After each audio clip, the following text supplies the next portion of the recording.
Bonjour à tous, on continue Masechet Baba Kama, Daf Tzadik Vav, et on commence 11 lignes depuis le haut de la page, Amar Rava, Gazal Vehishbia Chumach. Nous parlons depuis le début du Pérec de la notion de chinouille, de transformation. Qu'est-ce que c'est? Lorsqu'on vole un objet, on a l'obligation de rendre cet objet même. L'objet est toujours la propriété de la personne volée tant qu'il existe encore. À partir du moment où il n'existe plus, le voleur n'a plus l'obligation de rendre cet objet, puisqu'il n'existe plus, ça n'est plus possible. Il va donc devoir payer, rembourser la valeur de cet objet. Donc on a deux possibilités lorsqu'il y a un vol, ou on rend l'objet s'il existe, puisqu'il appartient toujours à son propriétaire, ou alors, s'il n'existe plus, on va devoir rembourser de l'argent.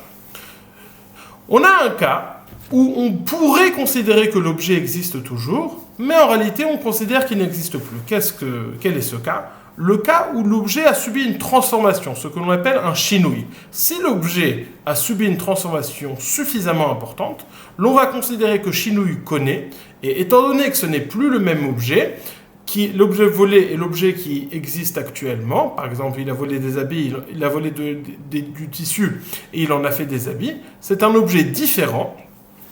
Donc dans ce cas-là, le voleur ne va pas avoir l'obligation de rendre cet objet, mais de payer un remboursement. C'est ce qu'on appelle chinouille connaît. Lorsqu'il y a eu une transformation, étant donné qu'il n'y a plus l'obligation de rendre l'objet, l'objet transformé appartient au voleur et il va seulement devoir rembourser. On a vu différents types de chinouilles. Le chinouille ultime, numéro 1, c'était le chinouille chez Eno Choser Lebriato, la transformation qui est définitive. Dans ce cas-là, chinouille connaît. Cas numéro 2, c'était chinouille à Choser Lebriato, un chinouille qui est une transformation qui était réversible. Dans ce cas-là, on avait dit que Mideoraita, ça ne fonctionnait pas, mais Miderabanan, on était quand même connu. Il faut savoir qu'il y a une autre chita qui pense que la transformation ne paie rien du tout, chinouille bim komo omed, et donc tant que l'objet existe toujours, j'aurai l'obligation de le rendre. Mais il faut être au courant de cette chita. Ensuite, nous avons vu une marloquette entre Rabbi Meir, Rabbi Yehuda et Rabbi Shimon, notamment entre Rabbi Yehuda et Rabbi Shimon, sur des types de transformations. Est-ce qu'elles répondaient au nom de chinouille ou pas? Notamment, on a vu le cas de quelqu'un qui volait une vache, et puis alors que la vache était déjà volée, elle tombait enceinte. Est-ce que le fait de tomber enceinte est considéré un chinouille ou pas? Ça faisait le sujet de discussion entre Rabbi Yehuda et Rabbi Shimon. Selon Rav Zevid, c'était ça le sujet de discussion, qui nous disait donc, selon Rabbi Yehuda savar des Nixalave, et Rabbi Shimon savar des Gazlan avait. Selon Rabbi Yehuda, il pensait que c'était le fait de tomber enceinte ne constituait pas un chinouille assez important, et donc il appartenait toujours au volé, tandis que Rabbi Shimon pense que c'était au voleur. Rav Papa, lui, nous disait que la marloquette était à l'inverse. Rabbi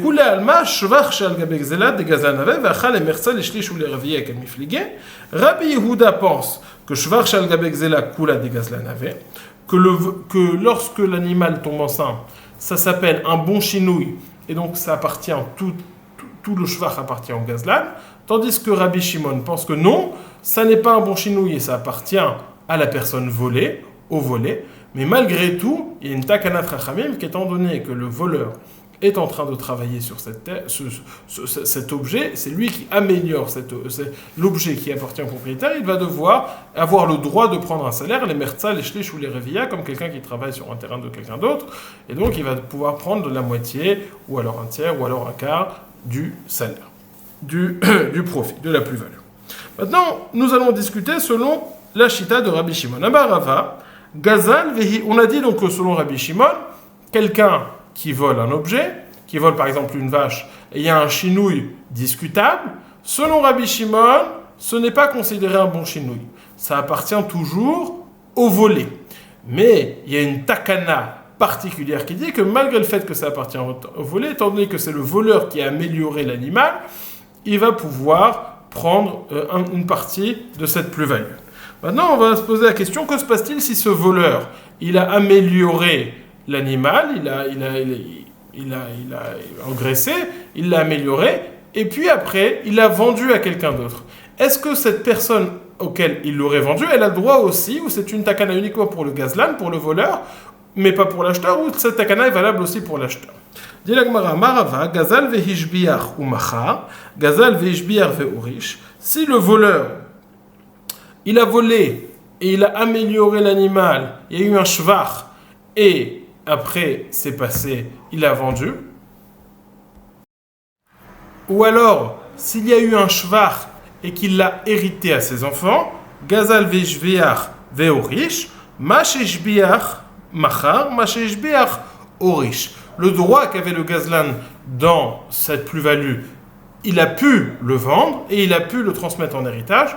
Donc l'héritier et l'acheteur auront eux aussi droit à ce din de Mertza Shlish ou Revia. Cette takanat Rachamim s'appliquera aussi à eux, étant donné que le gazlan a déjà mis la main dessus. Rava, Hishbiach lokach ma'u. Rava s'est posé la question. Jusqu'à présent, je sais que si le gazlan, lui, a créé un shvach, eh ben, l'acheteur a droit aussi et son héritier aussi. Qu'en est-il si le gazlan n'a pas amélioré l'objet, mais il a vendu à quelqu'un et c'est cette autre personne qui a amélioré l'objet, qui était mashbiach l'objet? Qu'en est-il? Est-ce que dans ce cas-là, l'acheteur aura-t-il aussi droit à cette takana? On va dire non, la takana n'est valable qu'à partir du moment où le gazlan, il a pris main, il a été zoché de cette takana, alors ça passe aussi chez l'acheteur. Mais si c'est l'acheteur, il n'y a aucune takana pour l'acheteur.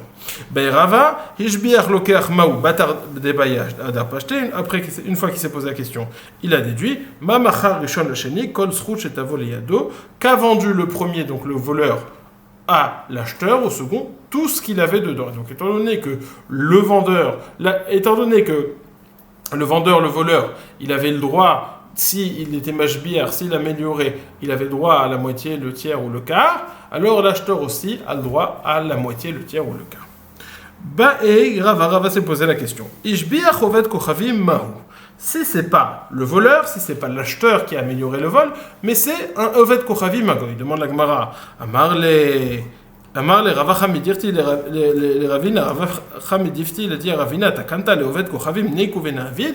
Je comprends pas, on parle d'une takana de Chachamim, mais c'est quelle takana va-t-on faire pour un oved kochavim, pour un goy?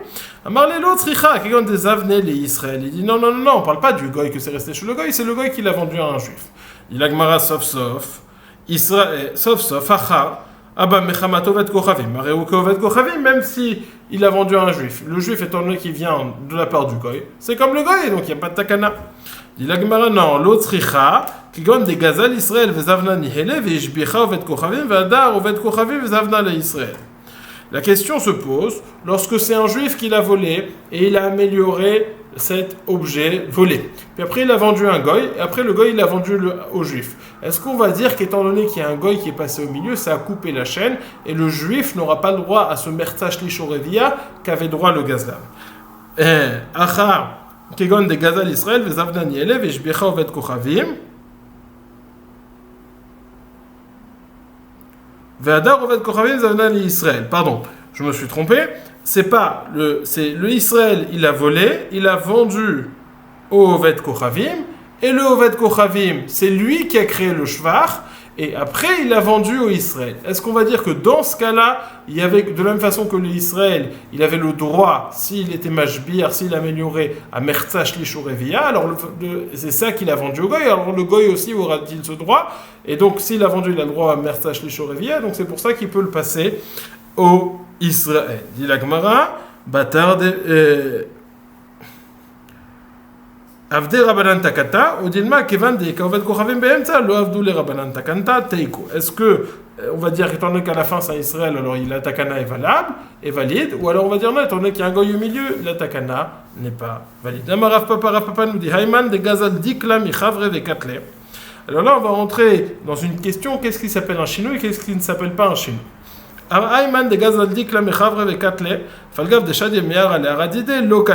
Quelqu'un qui va chez son ami et sur le bord de son champ, entre le champ de son ami entre guillemets et son champ à lui, il y a un palmier. Il coupe le palmier tombe dans son champ. Donc en d'autres termes, il est en train de voler le palmier et on veut savoir si le fait de couper le palmier c'est considéré un chinouille. Dit la Gemara, Hayman de Gazal Dikla Mechavre, celui qui a volé ce palmier de son ami, les katle, il a coupé, Afalgav de Shadé Mear à l'aradide lokane. Même s'il est tombé chez lui, ça ne s'appelle pas un bon kinyan, ça ne s'appelle pas un bon chinouille. Maïdama, Meikara Dikla Mikre, Vashtanami Dikla Mikre. Étant donné au début ça s'appelle un palmier, maintenant ça s'appelle toujours un palmier, ça n'est pas considéré une transformation. Tilagmara continue. Dikla ve'avid gouvé lokane ashtamiad gouvé de dikle mikre. Si c'était un palmier et il en a fait des morceaux de bois, là non plus, ça ne s'appelle pas une bonne transformation parce qu'avant ça s'appelait dikle, un palmier, maintenant ça s'appelle Vashtanami gouvé de dikle mikre, ça s'appelle des planches de palmier, donc on retrouve le mot palmier, ça ne s'appelle pas une bonne transformation. Dilagmara continue. Gouvé, ve'avdinu keshure, kane. S'il avait ces planches de bois et il en a fait des poutres, alors là c'est une transformation, ça s'appelait des planches de palmier, maintenant ça s'appelle une poutre, kane.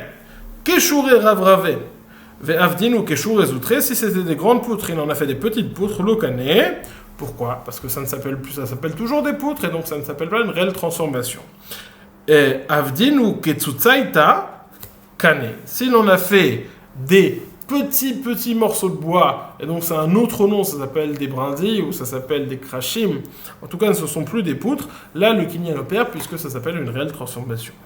Amarava nous dit Hayman, encore d'autres exemples. Amarava Hayman de Gazal Luliva Vavdinu Hutse Kane.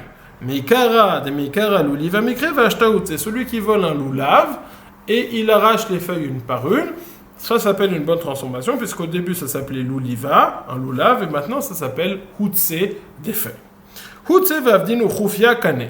Si il a pris toutes ces feuilles, il en a fait un balai, ça c'est un bon kinyan, mais ikara hutse, ve'ashta chufie. Au début ça s'appelait des feuilles, maintenant ça s'appelle un balai. Chufie vavdei shura. S'il a fait de toutes ces feuilles de palmier, il en a fait une chaîne, c'est-à-dire qu'il les a tissées l'une dans l'autre, ah là, ce n'est pas un bon kinyan. Lokane. Pourquoi? Maïtama de hadar satarle avec khufia, puisque ce n'est pas un chinois qui est définitif, puisqu'on peut juste défaire et ça redevient le balai originel. Rafapa s'est posé la question. Nechleka tiomet mahu. Alors la tiomet, ce sont les feuilles au milieu du loulav. Vous savez, quand on choisit un loulav, les gens regardent comme ça, au milieu, tout en haut du loulav. Qu'est-ce qu'ils regardent? Ils regardent la feuille du milieu qui est doublée, la branche du milieu qui est doublée. Est-ce qu'elle est séparée ou est-ce qu'elle est toujours présente? Est-ce qu'elle est bien collée ou est-ce qu'elle est un petit peu séparée ou est-ce qu'elle est complètement séparée? Qu'en est-il? Et c'est ça qu'ils regardent les gens dans le loulav. Pourquoi? Parce que Rafapa, on va en parler, Rafapa se pose la question, Nechleka tiomet maou, si elle s'est ouverte, c'est pas fermé, c'est ouvert. Qu'en est-il? Est-ce que ça s'appelle un chinouille ou ça ne s'appelle pas un chinouille? Tashma, viens écoute, Amarabi Matoun, Amarabi Yoshua ben Levi, car Rabbi Matoun a dit au nom de Rabbi Yoshua ben Levi, Nitla tiomet pasoul. Si la tiomètre, qui est cette feuille du milieu, elle est complètement enlevée, c'est pasoul. Maïlav Huadin, n'est-ce pas que lorsqu'on dit si on a enlevé la tiomètre, c'est-à-dire si on l'a enlevée, elle est psoula, et même si elle n'est que séparée, même si elle est toujours là aussi c'est pas soul. Et donc on verrait que le fait d'être machlik, d'être nechlak la tiomètre, de la séparer en deux, ce serait considéré un chinouille, puisqu'avant on avait un loulav kacher, et maintenant on a un loulav pas soul. Non, lo nitla sheani dea chaserle. Le psoul n'est que lorsqu'on enlève la tiomètre, lorsqu'on enlève cette feuille du milieu, puisque là, il est manquant ton loulav. Tandis que si c'est juste séparé, la Gemara suppose ici que ça reste toujours kasher, et donc si le chinouille opéré c'est que de séparer la tiomètre, ça restera kasher, ça n'est pas un bon chinouille. Ikade Amri, il y a une autre version. Tashmad Amar Rabbi Matoun Amar Rabbi Yoshua ben Levi, nechleka tiomètre nase kemishenitla ou pasoul, que ce que nous a dit Rabbi Matoun au nom de Rabbi Yoshua ben Levi nous a dit exactement l'inverse. Il nous a dit que si la tiomètre est séparée en deux, si elle est nechleket en deux, c'est comme si elle est enlevée et c'est pas soul. Donc vis-à-vis de notre question de chinouille, ça s'appellerait un bon chinouille. Amar Rav Papa Hayman de Gazal Aframi Chavre Vavdel et Vinta. Rav Papa continue sur ces exemples de chinouille. Celui qui a volé de la poussière de son ami, il en a fait une brique, l'okané. Ça n'est pas un bon chinouille, ça n'est pas un bon kinyan. Pourquoi? Parce que lorsqu'on détruit la brique, on peut en refaire de la poussière. Donc c'est quelque chose qui est annulable. Les vinta vavda afre, maintenant s'il avait une brique, il en a fait de la poussière, est-ce qu'on va dire qu'il pourrait toujours en refaire une brique et donc il n'est pas connu? Dit la Gemara, non, kané. C'est un bon kinyan. Pourquoi? Mayamart, Dilma, Hadar va vidler les vinta. Tu vas dire maintenant, pas du tout. puisque même s'il a cassé la brique, il en a fait de la poussière, il peut en refaire une brique, donc ce n'est pas un chinouille définitif. Ou panim chadashot, ou les non, parce que s'il refait une brique, ça ne sera forcément pas exactement la même que la première, donc ce sont deux briques différentes, et donc lorsque j'ai cassé la première brique, c'est quelque chose que je ne peux plus refaire. Panim chadashot baoulekan, c'est une nouvelle brique si j'en refais une, et donc le chinouille est définitif. Rafapa nous dit aussi, Hayman de Gazal Nasra Michavre Ve'avid Zouzé. Celui qui a volé un morceau d'argent de son ami, il en a fait des zouzim, des pièces d'argent. L'Okane, ça n'est pas un bon chinouille. Pourquoi? Pourtant, il avait un morceau d'argent et maintenant il a des pièces. Dit l'Agmara, Maïtama Hadar Avid Lehu. Nasra, il dit étant donné qu'on peut refaire fondre ces pièces et en refaire un morceau d'argent, alors ce n'est pas un chinouille définitif. Zouzé Vavdin Hu Nasra. S'il avait des pièces d'argent et il les a fait fondre, est-ce que c'est considéré un bon chinouille? Dit l'Agmara, Kane, c'est un bon chinouille. Mahamar, Tadar Avid Lehu Zouzé, Panim Khadashot Beolekan. Que vas-tu dire? Que peut-être que même s'il a fait fondre ses zouzim, et si maintenant il a un morceau d'argent, il peut en refaire à nouveau des pièces d'argent, des zouzim. Dit l'Agmara, non, parce que les zouzim, les derniers, ce sera jamais exactement comme les premiers. Et donc, c'est autre chose. Le chinouille premier reste définitif. Dit l'Agmara, Shechimi vavdinu chadati lokani. S'il avait des pièces qui étaient usées, qui étaient noires, et il les a frottées, il en a fait des neuves, ce n'est pas un bon kinyan, un bon chinouille. Pourquoi? Parce que il peut toujours les renoircir à nouveau. Et donc, étant donné qu'il peut les renoircir, il peut toujours les renoircir à nouveau. Donc, étant donné qu'il peut les renoircir, ce n'est pas un chinouille définitif. Khadate ve'avdinhu shechime kane. Par contre, s'il en avait des pièces neuves et qu'il les a noircies, alors là, ce sera considéré un bon chinouille. Pourquoi? Demande la Gemara. Il peut toujours les refrotter à nouveau. Il dit oui. Mayamat hadar avid leu khadate mida yedi shechemaihu. Même s'il les frotte, il enlève la noirceur qu'il y avait sur ses pièces, ça va toujours se voir que c'était noir à un moment, donc il ne peut jamais revenir au stade d'avant. C'est donc un chinouille qui est définitif. On a dit dans la Mishnah, on a fini la Mishnah en disant les mots suivants. Ze'aklal kol hagazlanim meshalimin keshat akzela. C'est un principe général. Tous les voleurs payent comme au moment du vol. C'est-à-dire que lorsqu'il y a eu un chinouille, lorsqu'il n'y a pas eu de chinouille, il y aura l'objet. Mais lorsqu'il y a eu un chinouille, on va payer comme la valeur que l'objet avait au moment du vol. Ze'aklal kol hagazlanim meshalimin keshat akzela. Léatou yemai. Dit la Gemara, ce principe général, lorsqu'on dit kol hagazlanim, ça vient inclure quelque chose, hein, même un cas. De quel cas parlons-nous pour nous dire, même si tu ne pensais pas que c'était un chinouille, c'est quand même un chinouille? Dit la Gemara, la touyeha de Amar Rabbi Ila, ça vient inclure ce qu'a dit Rabbi Ila, Ganav Tale Venaseaï, Legel Venase Shor, s'il a volé un veau et c'est devenu un bélier, ou alors Tale, un agneau, c'est devenu un bélier, Aigel Venaseshor, un veau, et c'est devenu un taureau. Donc il y a eu une transformation, mais c'est une transformation naturelle. Il est passé de veau à taureau et d'agneau à bélier. Dit la Gemara, Naase Shinouy Beyado Uknao. C'est un bon chinouille, et donc il a acquis cet animal. Maintenant le taureau est à lui, et le bélier est à lui, le haïl est à lui.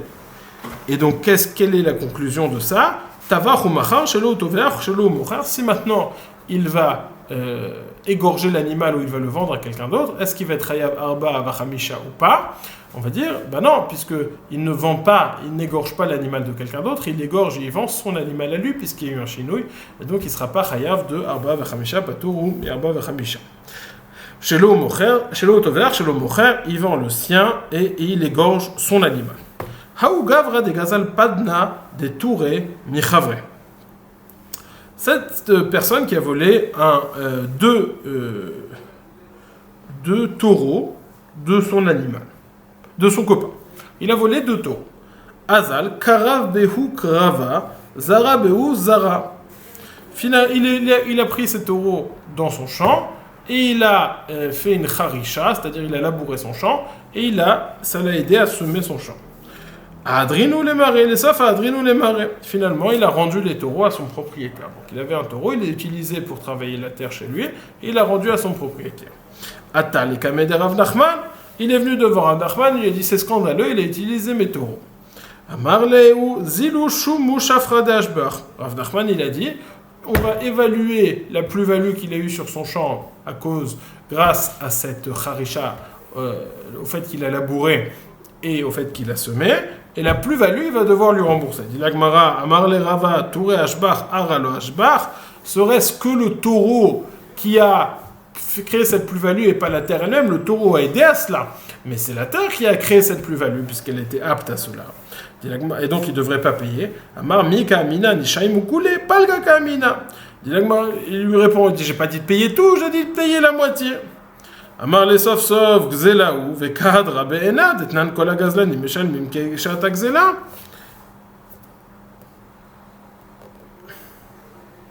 Et je comprends pas, finalement c'est un vol. Le vol il est toujours présent, il est toujours là. Donc il doit le rendre, il l'a rendu, c'est fini, il n'a plus rien d'autre à payer. Dit l'Agmara, Marle Loamin Alecha, qui ativna bedina loteima limide. Ne t'ai-je pas dit que lorsque je suis assis au din, on ne me pose pas de questions? Des Amar, Huna Chavrin Ilai, Anna ou Shvur Malka, car Huna, notre ami, a dit sur moi et sur Shvur Malka, il a dit Anna et Shvur Malka, moi et Shvur Malka, c'est-à-dire Rav Nachman, Achi Bedina Hay Inish Gazlana Atika Hu. Il lui a dit en réalité la raison pour laquelle je l'ai obligé à payer, c'est pas Minadine. C'est vrai que Minadine il a volé un objet, il le rend, il a volé un animal, il le rend, il les quitte. Mais là, étant donné que c'est un ancien voleur, il est connu de nos services, donc j'ai voulu lui faire un classe, c'est pour ça que je lui ai demandé de payer le shvar. Dit l'Agma, dit la Mishnah, Gazal behema ve'eskina avadim ve'eskinu meshalem kishat akzela. S'il a volé un animal et il a vieilli, ou alors il a volé un esclave, il a vieilli, c'est considéré un chinouille, et donc il n'a pas à rendre l'animal maintenant, puisqu'il a acquis cet animal, ni l'esclave, parce qu'il a acquis l'esclave, mais il va devoir rembourser la valeur de l'esclave ou la valeur de l'animal, la valeur qu'il avait au moment du vol. Rabbi Meir Omer Ba'avadim, Omer lo aresh el chalefanecha, dit au sujet des esclaves, il va pouvoir lui rendre l'esclave, même si l'esclave a vieilli, il peut lui rendre l'esclave tel quel maintenant. Pourquoi peut-il rendre l'esclave tel quel maintenant? Parce que Rabbi Meir pense qu'il y a un parallèle à faire entre les esclaves et les terrains. Et alors, les terrains ont cette particularité qu'ils ne peuvent être volés. Et donc, au moment, la transformation n'opère pas chez eux. Quand bien même il y aurait une transformation sur un terrain, il appartiendrait toujours au propriétaire originel. Et donc, même s'il a diminué de valeur, quoi que ce soit qu'il se soit passé, il doit le rendre, le terrain tel qu'il est à son propriétaire. C'est pour ça que Rabbi Meir nous dit, les esclaves, il y a un parallèle, Ukshu les karkaot, il y a un parallèle entre les esclaves et les terrains. Et de la même façon que les terrains, le chinouille ne perd pas, sur les esclaves non plus, le chinouille ne perd pas. C'est ce que disent Rabbi Meir et Chachamim. Je reprends. Chachamim dit la chose tout simplement, le fait de vieillir, c'est considéré un chinouille, et donc ça opère aussi bien au niveau des animaux qu'au niveau des esclaves. Rabbi Meir nous dit, c'est vrai, mais au sujet des esclaves, il y a une particularité, qu'ils sont considérés comme des terrains, où de toute façon, n'importe quel chinouille ne peut opérer. Dit l'Agmara, Gazal Madbea Venizdak, Perod Veirkivu, Yain Veirchmitz, Meshalem Kisharat Akzela. S'il a volé une pièce d'argent, elle s'est fendue, des fruits et ils ont moisi, du vin et c'est devenu du vinaigre, Meshalem Kisharat Akzela, c'est considéré un chinouille, il va devoir payer comme au moment du vol. Madbea Venifsal, Trouma Venitmet, si par contre il a volé une pièce d'argent et c'est devenu pasoul, on va voir ce que ça veut dire dans la Gemara.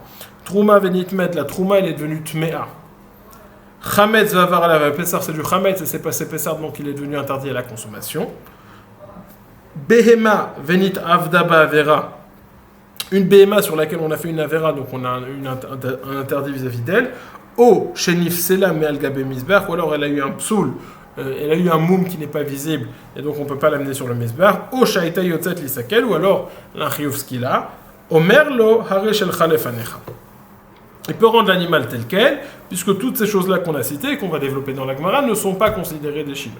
Donc je reprends la Mishnah. On a premièrement la marloquette entre Chachamim et Rabbi Meir au sujet des esclaves. Est-ce qu'ils sont considérés comme des terrains ou pas? Nafkamina de savoir est-ce que le chinouille va opérer sur les esclaves? Rabbi Meir pense que non. Et enfin, dans la deuxième partie de la Mishnah, nous avons vu plusieurs exemples différents que l'on va développer dans la Gemara. Différents exemples, à savoir est-ce que ça va être considéré un chinouille ou pas, pour savoir s'il doit rendre l'objet tel qu'il est, ou alors payer la valeur qu'il avait au moment du vol. Amarav Papa, lo eskina eskina mamash, et là a fait lo kirsha, kracha. Dit la Gemara, Rav Papa, lorsqu'on parle d'un animal qui a vieilli ou d'un esclave qui a vieilli, on ne parle pas qu'il est devenu vieux. Même si elle s'est affaiblie avec le temps, ça suffit pour être considéré un chinou. Dit la Gemara, Vea anan iskina, pourtant dans la Mishnah on a dit iskina, elle a vieilli, on n'a pas dit elle s'est affaiblie. Dit la Gemara, Krasha kegon iskina, delo hadar bari. Lorsque on a utilisé le terme de iskina pour dire qu'elle a vieilli, c'est pour dire la particularité que c'est quelque chose qui ne va pas revenir, qui est définitif. Mais effectivement, on parle aussi bien, même le fait de s'affaiblir, ça s'appelle un chinouille, mais il faut que ce soit un chinouille définitif, comme la vieillesse, c'est quelque chose de définitif. Amarle Markashisha bere de Rav Chisda le Ravashi, achi kamre mishme de Rabbi Yochanan. Markashisha a dit, le fils de Rav Chisda a dit à Ravashi, ainsi dit-on au nom de Rabbi Yochanan, même s'il a volé Filu ganaftale venase eil, egel venase shor, naase shinui biyado knao tavach umachar shelo tover shelo umocher. Il lui a dit, même s'il a volé un agneau et c'est devenu un bélier, ou un veau et c'est devenu un taureau, c'est considéré un bon chinouille, et donc s'il y a une zvicha ou mechira, s'il a égorgé ou il a vendu, il ne va pas payer le arba vachamisha, le 4 ou 5, mais il va payer puisqu'il égorge ou il vend un animal qui lui appartient déjà. Amarle lui a répondu, Ravashi, lava mina lechalot achlif gavre, ahu mishme de Rabbi Il'aitma. Je lui ai dit, ne n'inverse pas, toi tu m'as cité ça au nom de Rabbi Yochanan, mais en fait c'est au nom de Rabbi Il'a. Nous avons dit dans la Mishnah, donc, cette marloquette entre Chachamim et Rabbi Meir, comment considérer les esclaves. Est-ce qu'il y a un parallèle qui est fait entre les esclaves et les terrains, ou pas? Rabbi Meir pense que oui, et donc le chinouille ne perd pas, tandis que Chachamim pense que non. Dit la Gemara, Rabbi Meir Omer Bavadi Omer Lo Areshel Chalefanecha, Rabbi Rav Chanina Bar Avidim Yamarav, Rav Chanina Bar Avidim dit au nom de Rav, Alacha que Rabbi Meir. Il tranche la Alacha comme Rabbi Meir. Dit Verav Shavik Rabbanan Vavid que Rabbi Meir. Comment se fait-il que Rav tranche la Alacha comme Rabbi Meir? Il laisse Rabbanan de côté pour trancher comme Rabbi Meir. Amre Mishum de Braïta Ipratania. Il dit oui, parce qu'en réalité il a une Braïta qui a enseigné l'inverse, où la Shita de Rabbi Meir est enseignée comme étant la Shita de Chachamim, et la Shita de Chachamim est enseignée comme étant la Shita de Rabbi Meir. Et donc lorsqu'il est posé comme la Shita de Rabbi Meir dans notre Mishnah, qu'il y a un parallèle à faire entre les esclaves et les karkaot, il est en réalité en train d'être posé comme la Shita de Chachamim dans la Braïta, qui fait ce parallèle entre les esclaves et les terrains. Dit la Gemara, Verav Matiti Nami, et Verav Shavik Matitin Vavid Kebraïta. Donc ici, dit la Gemara, on a une contradiction entre la Braïta et la Mishnah sur quelle est la Shita de Chachamim et de Rabbi Meir. Alors pourquoi laisse-t-il tomber la Mishnah pour aller dans le sens de la Braïta? Il aurait dû laisser tomber la Braïta pour aller dans le sens de la Mishnah, puisque c'est une source plus sûre. Dit la Gemara, Rav Shavik Matitin Vavid Kebraïta. Dit la Gemara, non, Rav Matitin Nami Ipra Tane. Dit la Gemara, Rav, la Mishnah aussi, il enseignait, il n'y avait pas de contradiction entre la Mishnah et la Braïta, puisque la Mishnah aussi, il enseignait comme la Shita de Chachamim, et dans la Braïta pareil, il changeait la Mishnah, il dit la Mishnah, ce qu'a dit Chachamim, c'est qu'il y a un parallèle à faire entre les esclaves et les terrains, comme ce qui est enseigné dans la Braïta. Dit la Gemara, Omaïtame de Rav d'Afir Matitin Mikme de Braïta. Des rabbins, ni pour les Braïta, Mikme Matitin. Toi, tu m'as dit, pourquoi est-ce qu'il va comme la Braïta, trancher comme Chachamim? Il aurait dû aller dans la Mishnah et trancher comme Chachamim. Dit la Gemara, non, parce qu'à cause de la Braïta qui dit que Chachamim c'est la deuxième opinion, il a inversé la Mishnah et dit que Chachamim aussi c'est la deuxième opinion. Dit la Gemara, pourquoi a-t-il inversé la Mishnah à cause de la Braïta? Il aurait dû inverser la Braïta à cause de la Mishnah. Dit la Gemara, ni pour les Braïta. Mikme de Matitin, il aurait dû inverser la Braïta à cause de la Mishnah. Amre Ravnami Matitin Ipratne. Dit la Gemara, c'est pas Rav qui a inversé la Shita de la Mishnah, c'est Rav qui a reçu comme ça la Mishnah. Donc lui, il n'avait aucune contradiction entre la Mishnah et les Braïtot. Dans les deux cas, Chachamim était enseigné comme étant l'opinion qui faisait le parallèle entre les terrains et les karkaot pour nous dire qu'il n'y avait pas de chinouille effectif. Dit la Gemara, veillez baïtema, si tu veux, je te donnerai une autre réponse. Kilo api chadamik mechada, chadamik metarte apir. Lorsqu'on n'inverse pas une Mishnah à cause d'une Braïta, c'est lorsqu'on a une Mishnah face à une Braïta. Mais lorsqu'on a une Mishnah face à deux Braïtot, dans ce cas-là, on va inverser la Mishnah pour qu'elle s'arrange avec les deux braïtot. Quelles sont les deux braïtot? La première braïta, c'est celle qu'on a dit, on voit que c'est la Shita de Chachamim et non celle de Rabbi Meir qui fait le parallèle entre les Avadim et les Karkaot. La deuxième braïta, d'Etania, car nous avons enseigné à Machlif para bechamor v'yalda, v'chen amocher shifrato v'yalda, zeomer birshuti yalda, v'aloshutek zachabo.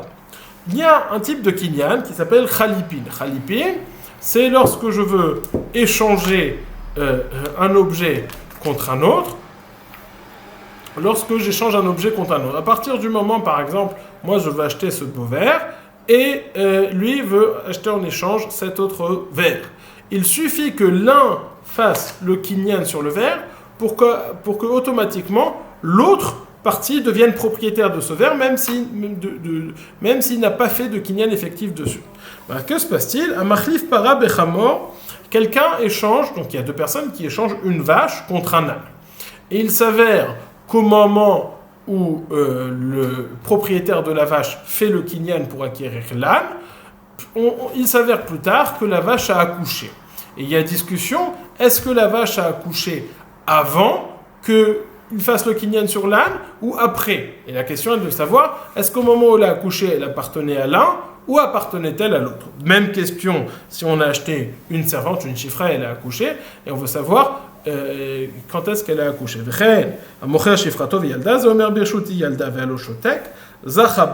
Si l'un dit elle a accouché alors qu'elle était chez moi, et l'autre il se tait, alors il les aurait et elle reste chez lui, le Vlad, l'enfant reste chez lui. Zéomer eni yodea ve zéomer eni yodea yachloku. Si l'un dit moi je ne sais pas quand est-ce qu'elle a accouché, l'autre dit moi non plus je ne sais pas, ils partagent en deux, la valeur en deux, et comme ça ils vont, c'est comme ça qu'ils s'arrangent. Zéomer birshuti ve zéomer birshuti.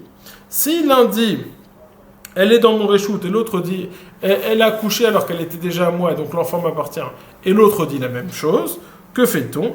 Ishava amocher chez birshutu yalda, les filles chez chol anishbain, chez betora nishbain velo meshalmim divrei Rabbi Meir. Dit la Gemara, là il y a une shita, il y a une shvoua qui a lieu, parce que il y a une forme de modé bemixat, en tout cas il y a une shvoua midoraita qui se fait, et celui qui vend cette vache ou celui qui vend cette servante, il va devoir jurer qu'elle a accouché alors qu'elle était toujours chez elle, que cette vache a accouché en étant toujours chez elle, et que cette servante a accouché alors qu'elle était toujours sa propriété. Après, il n'est pas tout. Les filles chez Kol Anishbain, chez Betora, Nishbain, Velo Mishalmin, divrei Rabbi Meir. Chachamim, quant à lui, n'est pas d'accord.